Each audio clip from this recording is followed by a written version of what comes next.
Hello beautiful people, and welcome back to my channel. This is your girl Audrey. If you're just now tuning in, I moved from Brooklyn, New York to the beautiful island of Roatan, Honduras in 2011. So on my channel you will find information and inspiration about living abroad.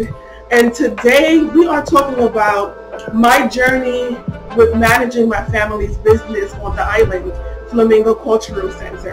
And this was the main reason why I moved to Roatan, and continues to play a major role in my life 9 years later. On a side note, I'm actually on the mainland of Honduras, and as you can see behind me with this suitcase on the floor, my family and I are getting settled into our vacation home here because your girl is at the end of her 3rd trimester and getting ready to give birth to our 3rd little princess. So I'm so excited to share this journey with you guys in upcoming videos, not today. Stay tuned and subscribe. I will be sharing our experience with moving here temporarily because I'm still an island girl, you know that. So now let's go to the beginning.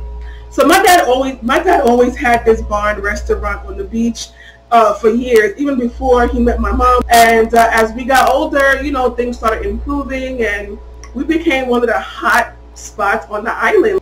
In 2011, the person who was renting it decided to stop renting it, and we were, for the first time, my family was faced with a decision of, well, what are we going to do?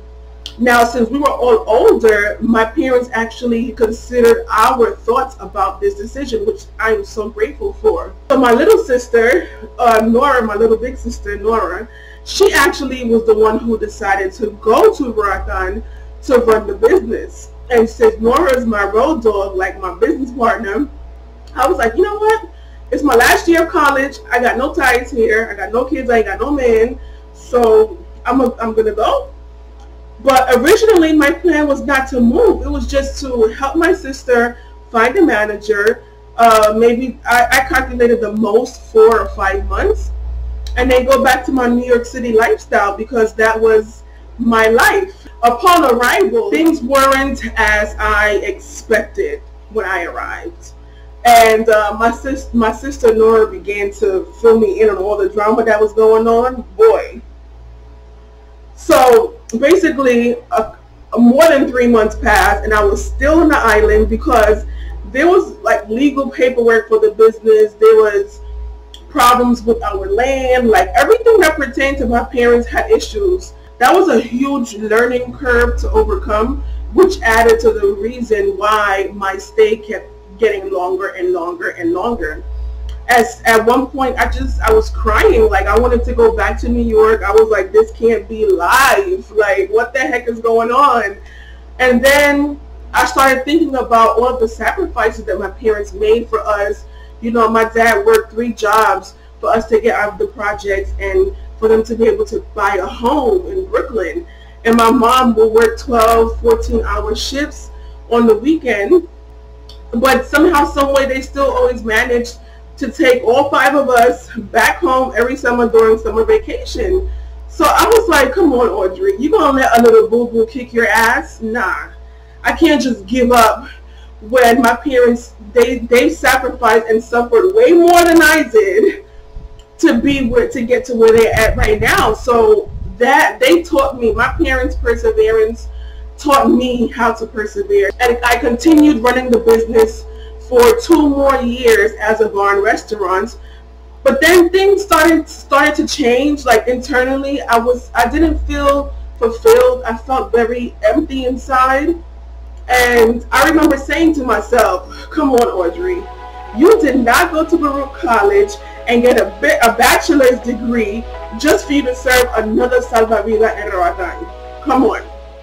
You know, so I literally remember having this conversation with myself.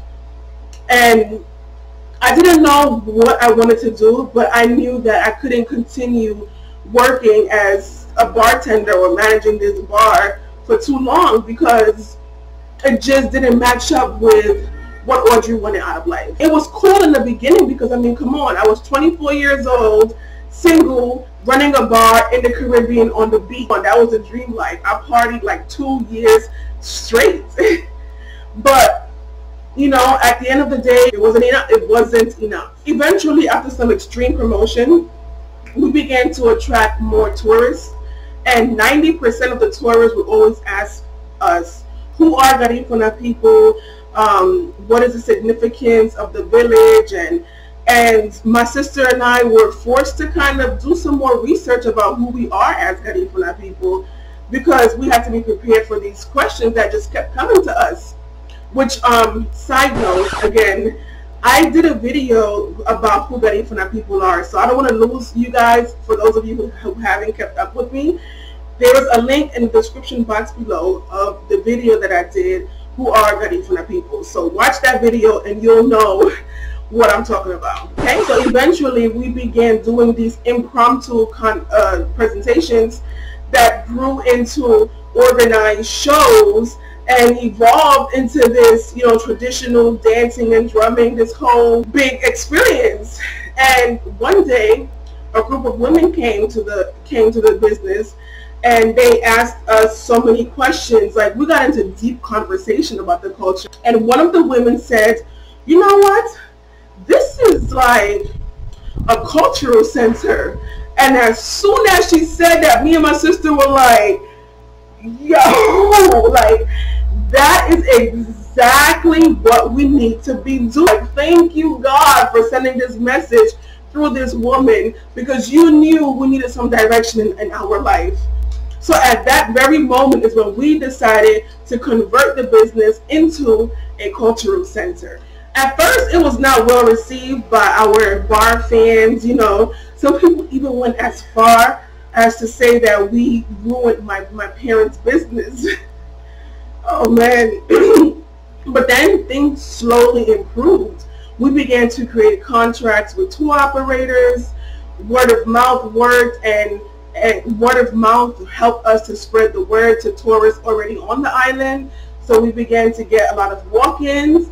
And the best part was all of the donations we received for the village. I mean, we got school supply donations, we got clothes, female hygiene products. We even had an English class for adults and for kids. So we were so happy that the business had become this safe haven for people in the community. At the same time, it was serving as a sustainable cultural tourist attraction.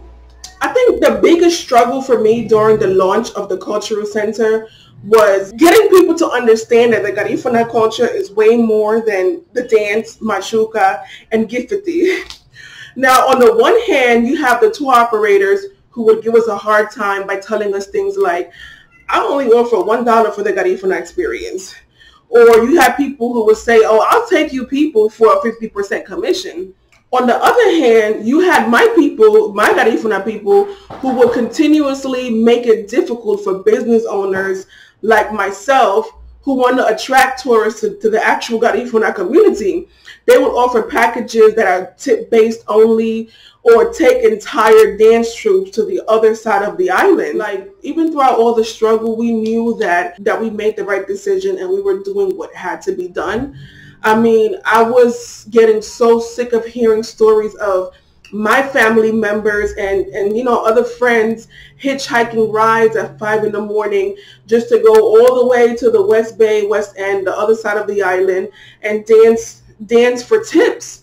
Or what really pissed me off were the groups who went to the cruise ship port, also hitchhiking rides, and they had to be there from before the ship came and they couldn't leave until after the ship had went off. All day. Sometimes they will be there 12 hours straight. No pay, no lunch, no transportation.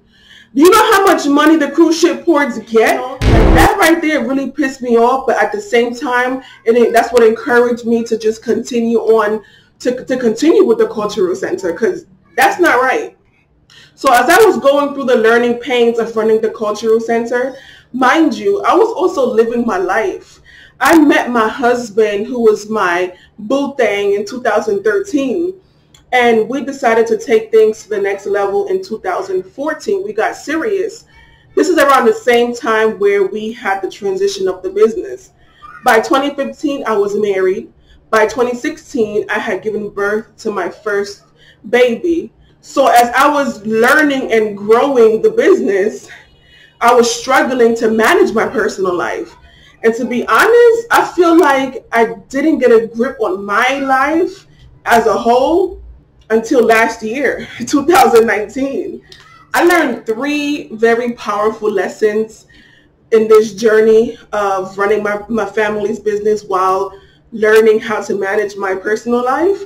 And the number 1 lesson I learned was you can't grow your business without growing yourself. On the one hand, you have the mindset that you have coming into the business world. You're coming in with all of these lessons that you have to unlearn, because most of us, like me, were not born into wealthy families. There are certain universal laws that work in business that you just don't know if you didn't grow up in it. So in order for you to learn and to get the lingo, you have to put yourself in situations or get to know people who could mentor you. At the same time, you have certain business skills that you have to learn.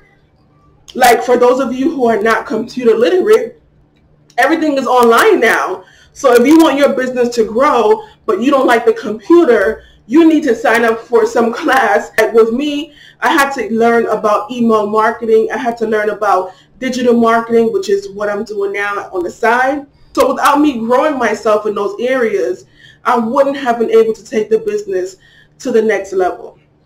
Also, focus on your target market.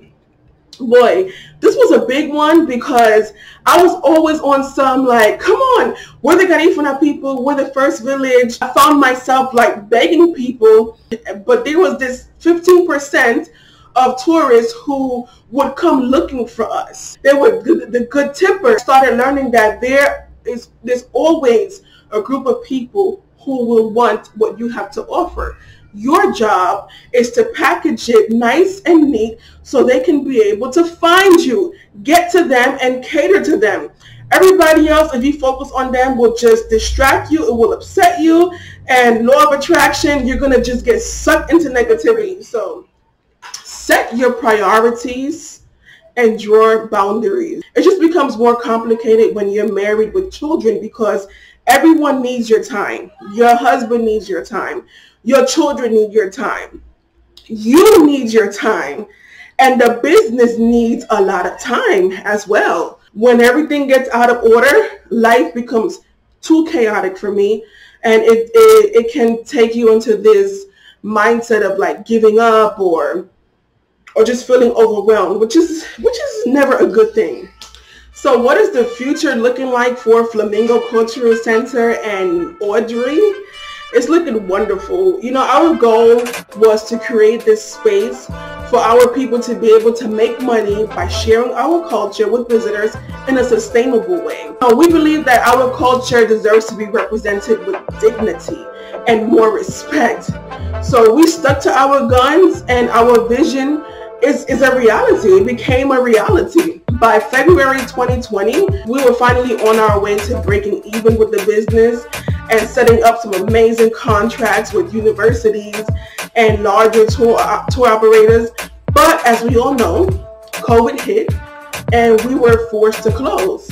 So although it was a bummer, I'm eternally grateful for all of the connections we have created and for figuring out a business system that works.